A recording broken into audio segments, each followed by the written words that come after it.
আমি যেটা কলকাতাতে জোর দিতে বলেছি, তারাতলার ইনসিডেন্টের পরে নিজে চোখে দেখার পরে এখানে ট্রমা দরকার। বলতে নেই, কিন্তু বড় ডিজাস্টার হলে গেলে কিন্তু সামলানোর ক্ষমতা সরকারি হসপিটালের নেই। 50-100 জন পর্যন্ত সামলে দিতে পারে, আমি দেখেছি।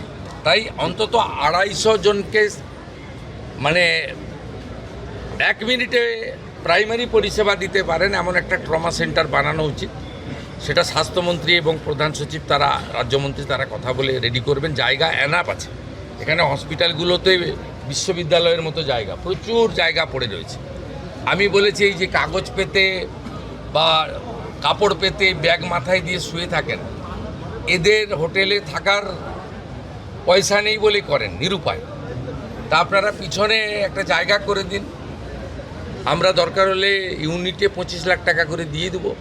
আপাতত আপনার পাইপের লোহার যেগুলো আছে সে সেট বানিয়ে ভালো করে মেজে দিয়ে একটা কমন ইউরিনাল ল্যাট্রিন দিয়ে ফ্যানের ব্যবস্থা করে এটাও করতে পারেন, এটাও আমরা বলেছি। বার্ন ইউনিটে আমরা একটু উইক আছি, এসএসকেএমে 60টা আছে, আরও কোয়ালিটি ইমপ্রুভ করতে হবে, আরও ভালো আমাদের ডক্টরবাবুদের দিতে হবে, মানে হাই স্কিল ডক্টরবাবুদেরকে বার্নের ক্ষেত্রে জোর দেওয়ার দরকার রয়েছে। এই কিছু কিছু বিষয়ে এই 1.5-2 মাসে আমার যা অভিজ্ঞতা আছে বলেছি, এরা করতে পারবে আমার বিশ্বাস রয়েছে। এসএসকেএম ইতিমধ্যে 100 বেড বাড়ানো হয়েছে, এখনও 300 শর্টফল হয় বলে আমার মনে হয়েছে।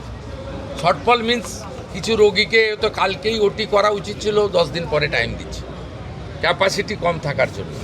আমরা যদি আরও 200-250 সিট বাড়াতে পারি, 350 ছিল, আমরা আসার পরে 100 বাড়িয়েছি। 250 সিট পুজোর আগেই আরও বাড়ানোর ব্যবস্থা আমরা করছি। আইসিইউতে মাত্র 112 করে আছে, এটাও অন্তত 200 হওয়া উচিত। তাহলে আইসিইউ নিয়ে মানে ওজোর আপত্তি, অনুরোধ, বাধ্য হয়ে প্রাইভেট হসপিটালে যাওয়া, এটাও কমবে।